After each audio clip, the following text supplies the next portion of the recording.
Hey, friends, welcome back to the podcast. Today we are talking about cardio and how it affects our hormones.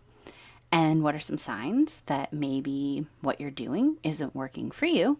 And then, of course, how we can fix it. So, grab your favorite bevy and sit on down, and here we go. Welcome to Cultivating Her, breaking taboos, balancing hormones, and redefining women's health. I'm your host, Christy Edgar, an integrative nutrition health coach and holistic lifestyle expert. Join me as we dive into the world of menstrual health, hormone balance, and the connection to women's wellness. Whether you're looking to decode your cycle, tackle PMS, or manage menopause, this show is your go-to to syncing your lifestyle with your hormonal rhythms. Through candid conversations, practical tips, and a few expert interviews, Cultivating Her empowers women to embrace their cycles and align their lifestyle to boost energy and thrive in every phase of life. Subscribe now and start flowing with confidence as we redefine what it means to be a woman with harmonious health. All right, today we are talking about cardio, short for cardiovascular exercise. This refers to any physical activity that increases your heart rate and your breathing. It strengthens your heart and your lungs. It is broadly categorized into aerobic and anaerobic, with distinct physiological processes and benefits. So, what is anaerobic exercise? So, anaerobic just means with oxygen. This type of exercise involves sustained, lower intensity activities where your body uses oxygen to break down carbohydrates and fats for energy. Your cardiovascular system can supply enough oxygen to meet the demands of the working muscles. So examples of this would be long distance running, swimming, cycling, brisk walking, dancing, hiking. All right, anaerobic exercise means without oxygen. So this involves short bursts of high intensity and activity. So where your body's demand for oxygen exceeds the available supply. So your body will break down glucose without oxygen, and then that leads to lactic acid buildup. Okay, so examples of this would be sprinting, weightlifting, high intensity interval training, and plyometrics. The benefits of cardio. So cardiovascular exercise offers a wide array of health benefits, including heart health, metabolic flexibility, lymphatic movement, and mood boost, right? So heart health, regular cardio strengthens your heart because it's a muscle. It improves pumping efficiency, it lowers your resting heart rate, it reduces blood pressure, and it improves your cholesterol levels, all of which contribute to a reduced risk in heart disease and stroke. Metabolic flexibility, particularly aerobic exercise, enhances your body's ability to efficiently switch between using carbohydrates and fats for fuel.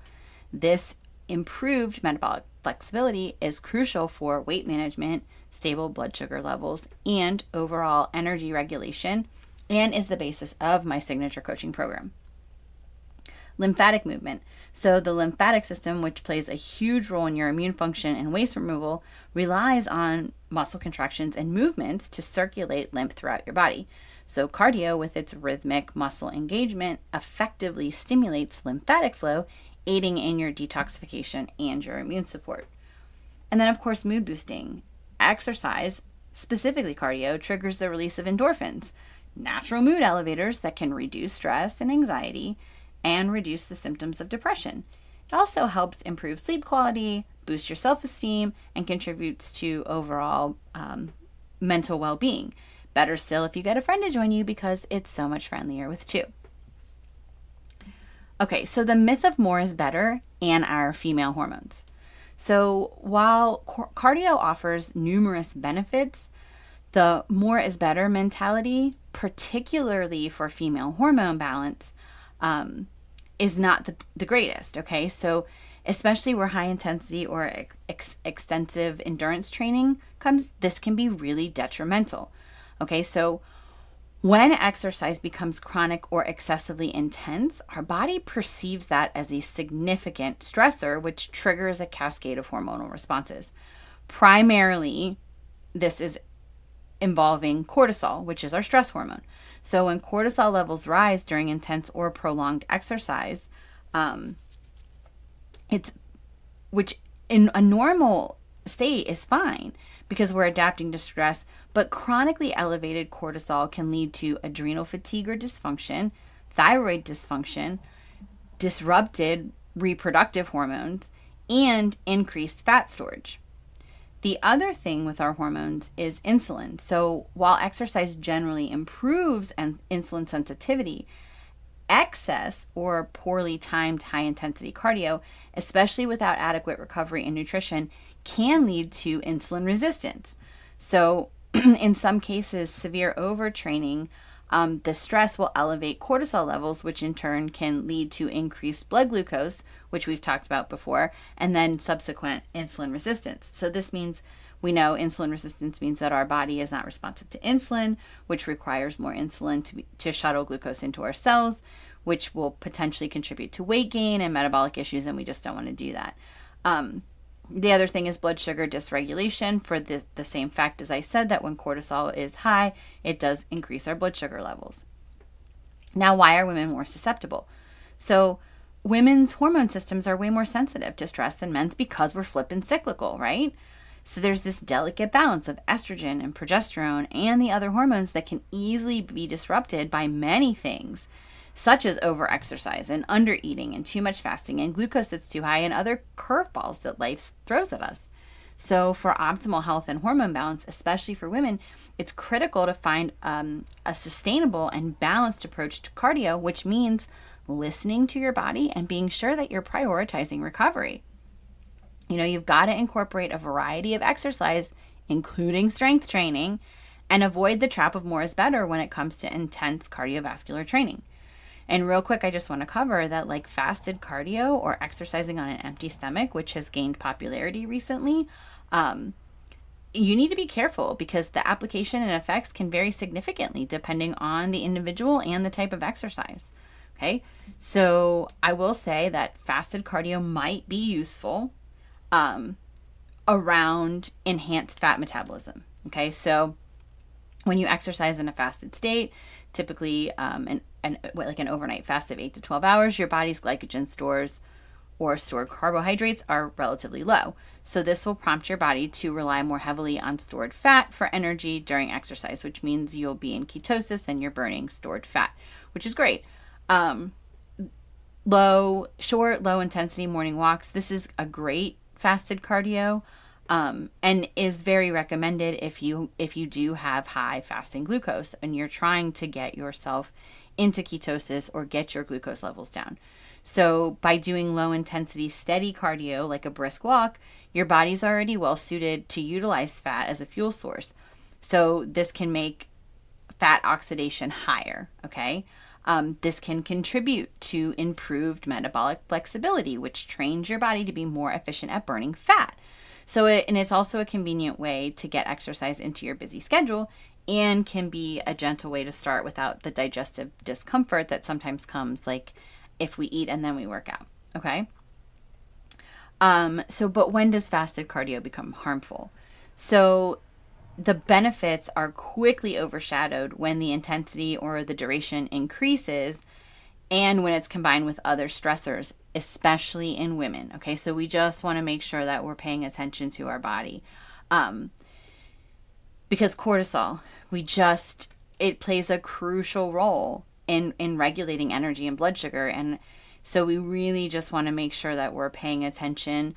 Our cortisol is naturally high in the morning. This is to help you wake up and get your energy going. So we want to be careful that we're not compounding stress. So when you layer fasted exercise, which is a mild physiological stressor, on top of already high morning cortisol and maybe already high glucose levels, now we're talking about it just can get ugly, okay? And women are generally more sensitive to what energy is available and what stress, depending on where our hormones are. So that's why it's really important that we also understand that cyclical nature that we have and where we are in our individual cycles so that we can make those decisions from an educated place. Okay? So let's just talk about fast fuel here for a second. So your body needs fast fuel primarily when preparing for or engaging in activity that demand readily available energy. Okay, so let's say like before moderate or intense cardio. So for workouts that elevate your heart rate significantly and last more than 20 to 30 minutes, a quick source of carbs can ensure that your body has sufficient glycogen stores to perform optimally and prevent premature fatigue. And then, of course, for endurance sessions, so prolonged activities longer than 60 minutes, long runs, bike rides. I mean, this goes too for like yard work and playing a sport or being at a cross country meet or any number of things where you're going to be exerting energy over an extended period of time. And this matters for stable glucose, okay? Because consuming appropriate carbohydrates before and after exercise really helps maintain stable blood sugar levels, which is what we need to keep our hormones happy. Before exercise, it provides fuel without any kind of sharp spike. And then after exercise, it helps replenish the glycogen stores in your muscles and in your liver. So just make sure that we're remembering that this approach to adjusting exercise, cardio, just based on our menstrual cycle, it is gaining increased recognition. It acknowledges the significant impact that fluctuating hormones have on women's energy levels, on our recovery capacity, and our stress response. So before we go, I just want to break down like what is happening. We've talked about the cycle here before. So we have the power phase, which is essentially menstruation, the very first day that you have your period, all the way through day 10. So the hormonal landscape from day 1 to 5, both estrogen and progesterone are at their lowest. So many women feel like they have lower energy, they're tired, sometimes they have cramps. So your cardio adjustment here would be to go gentle, like take the time to prioritize rest and recovery. Your body is under a physiological stress and a detox state as it's menstruating. So walking, yoga, breath work, these are all excellent choices that will help tremendously. And of course, there's no need for any extra fuel because these are gentle activities, especially if they're shorter in duration. Your existing energy stores are usually sufficient. So just focus on nourishing meals overall. This is important because pushing too hard during this phase can exacerbate fatigue and increase inflammation and unnecessarily stress your body when it needs to conserve energy. The hormonal landscape from day 6 to day 10, this is when estrogen begins to rise significantly. This is the best time for intense cardio. So with higher estrogen, your body is often more efficient at utilizing carbs for fuel. You'll probably feel stronger, more energetic, and you'll recover more quickly. This is really a great time for high intensity interval training, vigorous runs, longer cardio sessions, and really trying to push for your personal best. Manifestation is day 11 to day 15. The hormonal landscape here is that estrogen peaks around ovulation, which brings increased energy, better mood, improved insulin sensitivity. This is the one time of the month that we actually get testosterone. So the cardio adjustment would be when you're performing intense cardio, your body is depleting glycogen stores. So make sure that you're giving your body, during this time, you're giving it fast fuel if you're doing cardio. In truth, this is the best time to be lifting weights, weight training, because we have that splash of testosterone, so we are able to build muscle more easily. This matters because capitalizing on your body's natural, like energetic peak allows you to make significant fitness gains. Proper fueling ensures that you get the most out of these intense sessions without negatively impacting recovery or inviting excessive cortisol spikes. The prickly phase, day 16 to day 19, your hormonal landscape at this time is that estrogen begins to decline, progesterone drops, and then you start to get a little bit of progesterone on the scene. This is very much a transitional period where your energy might feel good, but it also will start to shift. Our body is also needing to metabolize and detox these hormones, okay?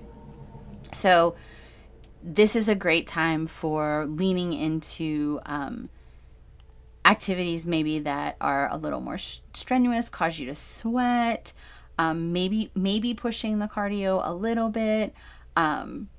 Just be cautious at this time with fasted training.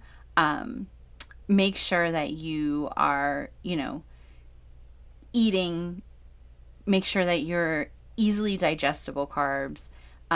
You're just, because your body really is trying to detox, we really should be leaning into foods and teas and things that help aid our body in digestion and in detoxification. So making sure that we're getting lots of probiotics and that we're also incorporating foods that help with detoxification. And then, of course, we have that nurture phase from day 20 until the cycle starts all over again. And the hormonal landscape here is that progesterone is dominating. It is remaining high until just before the period starts, if pregnancy doesn't occur. And estrogen is super low. So this phase is characterized by a increased resting metabolic rate. You have higher body temperature, you have lower energy levels, you have increased cravings, and depending on how you handled that beginning part of the cycle and how good you were to estrogen, you may or may not have PMS symptoms. A cardio adjustment here is, I would say, absolutely not. You want to rest more and you want to nourish yourself. This is essential. So your body is doing more besides behind the scenes work at this time, which requires more energy. So prioritizing nutrient dense foods and adequate calorie intake are really, really important. Focusing on recovery and walks, maybe Pilates, yoga, things of that nature that help promote more of a rest and recover. And you really do want to avoid intense cardio because that can be a hormetic stress. And this matters because this is the most sensitive phase for most women when it comes to stress. So ignoring your body's cues and pushing through intense cardio can lead to that chronic cortisol elevation, which will further exacerbate your PMS symptoms. It will negatively impact your sleep, and it has the potential to disrupt the next menstrual cycle. So making sure that you're prioritizing recovery and gentle movement helps support overall hormonal harmony and well-being.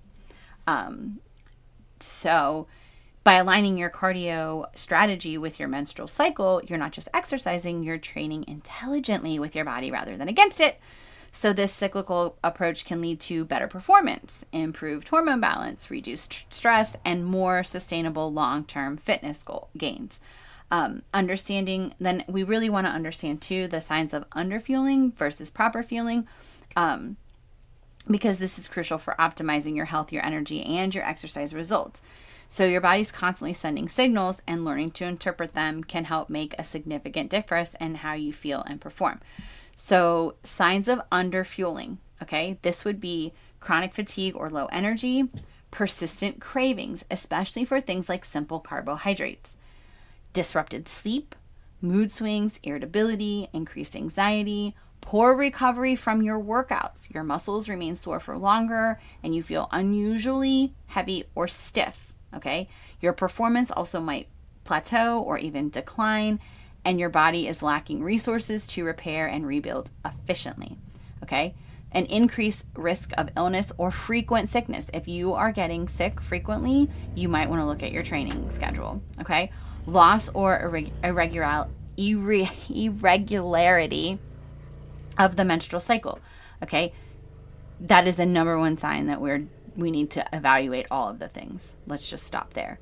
Any increased injury, especially stress fractures, hair loss, brittle nails, dry skin, difficulty concentrating, brain fog, persistent hunger, or loss of appetite, a weight loss plateau, or unexpected weight gain. These are all signs that we could potentially be under eating, okay? Signs that you are properly fueling your body. So proper fuel means you're providing your body with adequate and balanced macronutrients, that's carbohydrates, proteins, fats, and the micronutrients, vitamins and minerals, and you're meeting the energy demands, you're supporting all your bodily functions, and you're optimizing performance and recovery. So signs of this are sustained energy throughout the day, steady mood and emotional balance, appropriate hunger cues returning, better results from workouts, improved performance and recovery, good sleep quality, a consistent menstrual cycle, a strong immune system so that you're not getting sick all the time, healthy hair, skin, and nails. Your nails are long, your skin is glowing, your hair looks great, clearer thinking and better focus, stable weight, and healthy body composition, okay? So listening to our body's signals are paramount. If you're constantly experiencing any signs of underfueling, it's a strong indication that your nutritional strategy just needs a little bit of adjustment to support your activity level and your overall health, okay? So I would recommend this week that you experiment with a new approach to your cardio workout.